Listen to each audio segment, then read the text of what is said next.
So parents நிறைய பேர் வந்து வேக்சின் எடுத்ததுக்கப்புறம் என்ன மாதிரியான ரியாக்ஷன்ஸ் இருக்கலாம்? ஸோ எது நார்மல்? எப்போ நம்ம வந்து பீடியாட்ரிஷியனை இம்மீடியட்டா மீட் பண்ணணும்? அப்படிங்கிற மாதிரி நிறைய பேர் கேட்குறாங்க.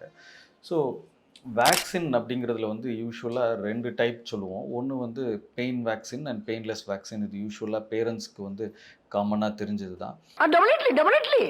ஸோ இந்த வேக்சின் அப்படின்னாலே எந்த வேக்சினா இருந்தாலும் மைல்டு ரியாக்ஷன் வந்து எப்பவுமே அக்செப்டபிள் தான். ஸோ நீங்கள் பெயின்லெஸ் வேக்சின் எடுத்தாலும் கூட சில டைம் ஒரு மைல்டு ரியாக்ஷன்னால ஒரு சின்ன ஃபீவர் இருக்கிறதுக்கு வாய்ப்பு இருக்குது.